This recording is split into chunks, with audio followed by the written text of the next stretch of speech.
तपाईहरुलाई हामी भन्नेछौँ कहाँको दृश्य कस्तो छ भनेर। तपाईहरुलाई अवश्य हामी यो दृश्यको बारेमा हजुरहरूलाई भन्नेछौँ र साथै यहाँ मिर्चियामा एकदमै भन्छ नि भनेर चिनिन्छ र यो वेडिङ यहाँ बिहेको लागि एकदमै यहाँनिर होटलहरू पनि बुक हुन्छ। लगिसकेर तपाईहरुलाई अवश्य हामी अपडेट गराउनेछौँ हरेक कुराहरू। हाम्रो आज अहिले भर्खरै एउटा मित्र भेट्नु भयो अर्जुनज्यू, उहाँले बाइकमा अगाडि हुनुहुन्छ।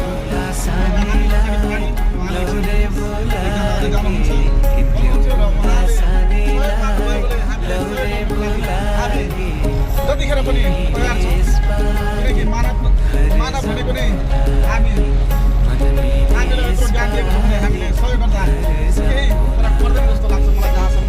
त्यसैले हाम्रो मित्र पनि अगाडि जाँदै हुनुहुन्छ र अर्जुन दाइ पनि भन्छौँ हामी र उहाँ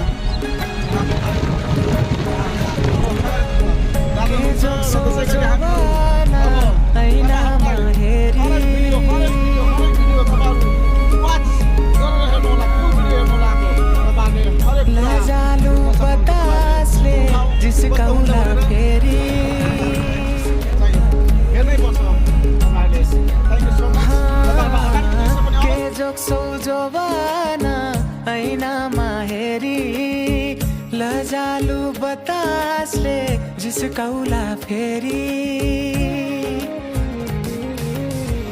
मन त चञ्चल नक्कले भई हिँड्या हो कि उडेको। त्यसै गरी हामी चुरियामाथि आइसकेका छौँ। अब मन्दिरमा तपाईँहरूलाई मन्दिरको दर्शन सुनि गराउनेछौँ अवश्य। हाम्रो रोहन भाइले भनिसकेका छन् यो मन्दिरको दृश्य हो चुरियामा।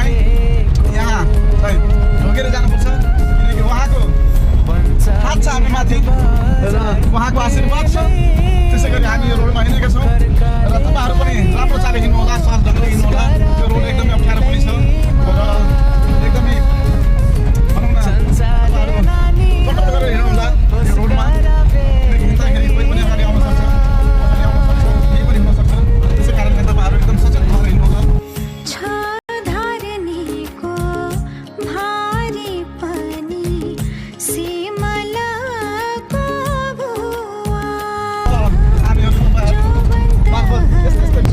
आइसकेका छौँ र आउनेछौँ अझै तपाईँहरूलाई अगाडिको दृश्यहरू पनि भन्नेछौँ र कहाँ कस्तो छ भनेर तपाईँहरूलाई जानकारी गराउनेछौँ। र त्यसै गरी तपाईँहरूले यो भिडियोलाई हेरेर लाइक, सब्सक्राइब, कमेन्ट गर्न चाहिँ नभुल्नुहोला।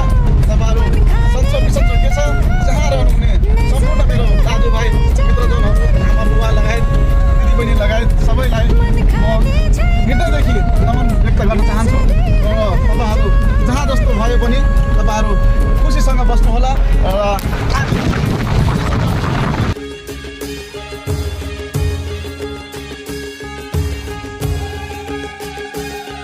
गाडी हाँकेर यस्तोमा गाडी हाँक्नु कस्तो मजा लाग्छ तपाईँलाई? राम्रो लाग्छ र हामीले सचेत भएर हाँक्नुपर्छ। हामीले अरू रूपमा हाँक्नु हुँदैन, हामीले सोच र ध्यानपूर्वक हाँक्नुपर्छ। तपाईँलाई आज कस्तो फिल भइरहेछ? मौसमले कस्तो फिल गरिरहेछ? एकदम राम्रो छ। एकदमै मौसमको लागि त म सेलेक्ट गर्न चाहन्छु भाइ। एकदमै राम्रो छ मौसम र यस्तै मौसम हरेक दिन रहोस् भन्न चाहन्छु।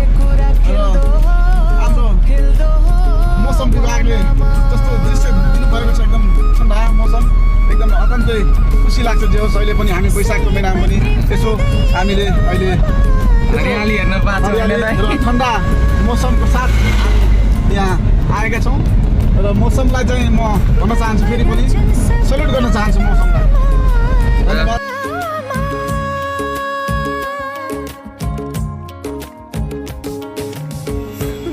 हरियो वन नेपालको धन हो, यही हो। तपाईँहरू मार्फत हामीले हरियो वन र नेपालको धन भनेको यही हो र एकदमै सुन्दरीय भन्छ नि स्विजरल्यान्ड, अमेरिका, अफ्रिका कतै कतै भन्छन् मान्छेले खोज्न जानुपर्छ, तर कतै खोज्न जानु पर्दैन।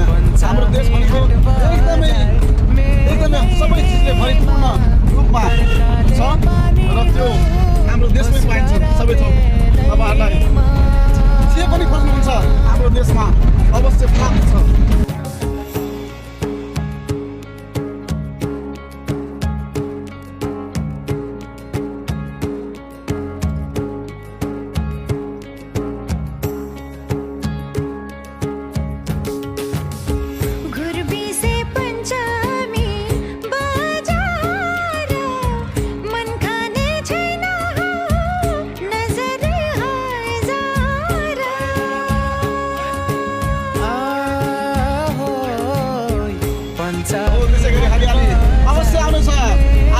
भोलि हरियाली आउनेछ र हरियाली हेर्न सक्नुहुन्छ। अब पाहाडमा पनि बन्दैछौँ अहिले हाम्रो हामी सबैभन्दा अलिकति माथि आएका छौँ र सबैभन्दा अलिकति माथिको दृश्य हो यो।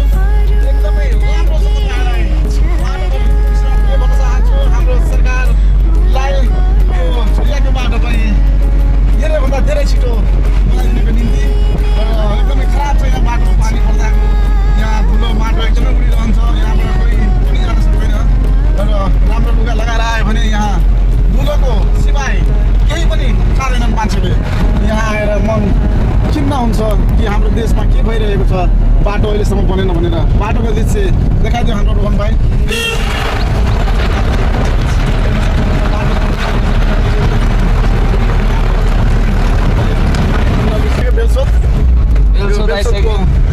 हामीहरू बेलसोत आइसकेका छौँ। हेर्न सक्नुहुन्छ तपाईँहरूलाई